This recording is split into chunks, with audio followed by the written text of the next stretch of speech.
Welcome back to episode 5 of Gleefully Grumpy Podcast, a podcast where we complain responsibly about the frustrations of modern life through humor, reflection, and conversation.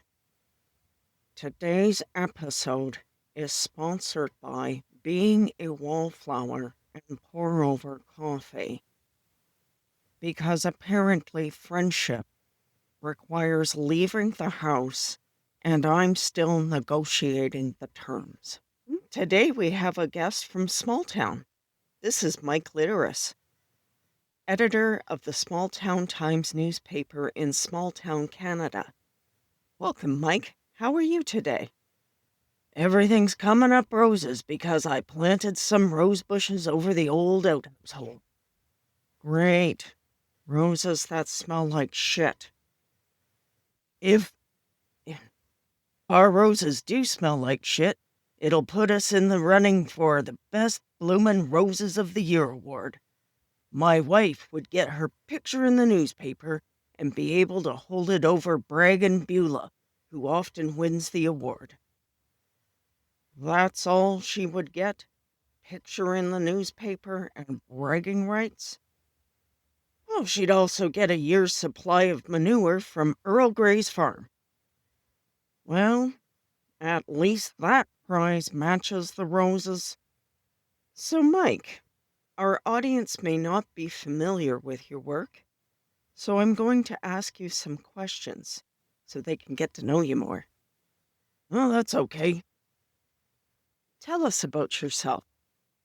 Well, I'm the editor of the Small Town Times, work over at the lumber mill, and I've been married to Verna May for more than 30 years.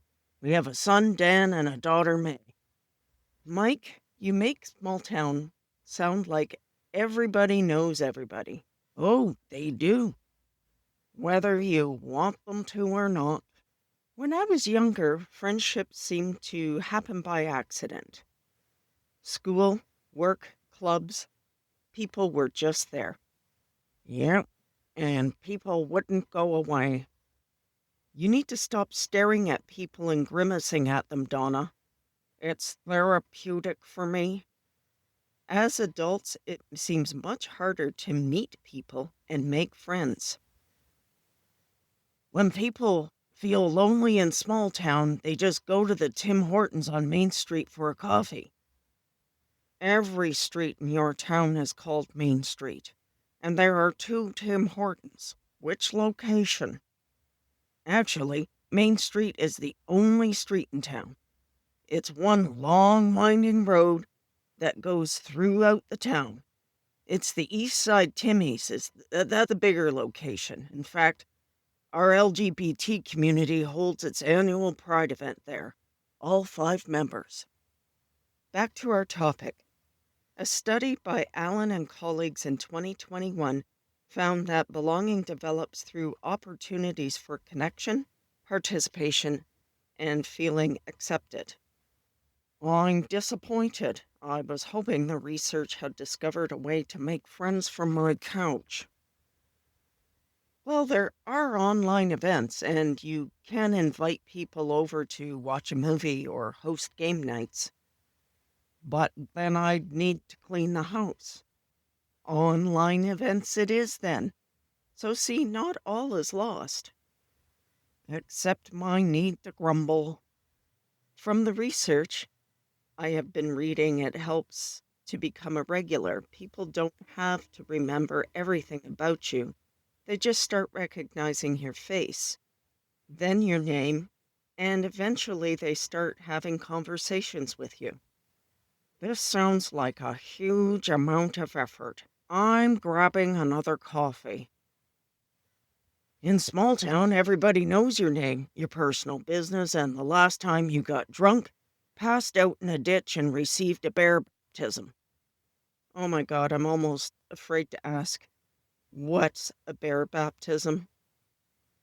That's when you wake up at daybreak in a ditch with a black bear licking your face. That's a real thing? It happens all the time.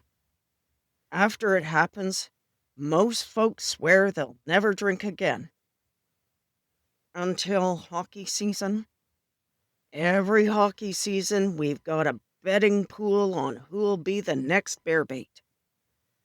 Nothing says Canadian community more than organized gambling over wildlife encounters. So you're telling me this happens often enough that there's a betting pool? Oh, sure. Last year, Verna May won $20 in a pumpkin pie. It sounds silly, but there's something important there that the research points out. Communities aren't just built around serious conversations.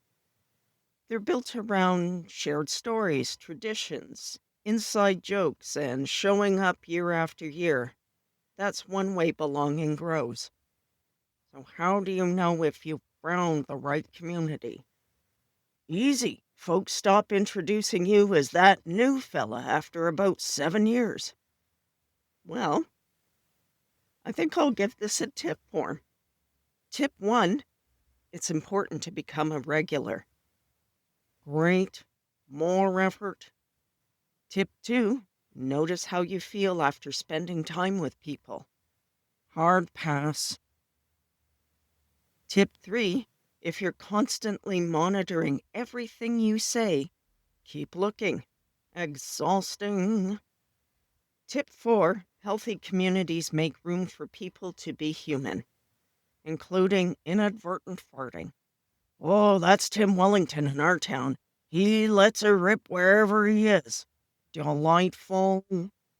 Church, coffee shop, Legion, doesn't matter. Folks just roll their eyes, open a window, and carry on. He's still one of us. That's actually a nice example of acceptance. Belonging doesn't mean people pretend your quirks don't exist. It means they know your quirks and still make room for you.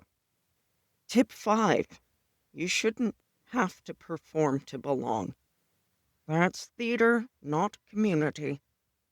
When we belong somewhere, we usually stop trying so hard to prove ourselves. We can spend our energy connecting instead of protecting ourselves. Imagine that, spending time with people who actually like you. Thank you for being here this week, Mike. Anytime. Come on up to Small Town this summer. I'll introduce you to the missus. We'll put you in the bear baptism pool. Great. Before we go, I want to mention that this episode wraps up season 1, and it's been fun. We'll be coming back in November with season 2, and we hope you've enjoyed spending this time with us. If you'd like the tips from each episode, the research citations, and a little extra behind the scenes content, you'll find links to all of that, including my Patreon and PayHip, through the link tree in our bio. And if you enjoyed the show, please subscribe, leave a review, and share it with someone who might enjoy complaining responsibly too. And on that note, thank you for complaining responsibly.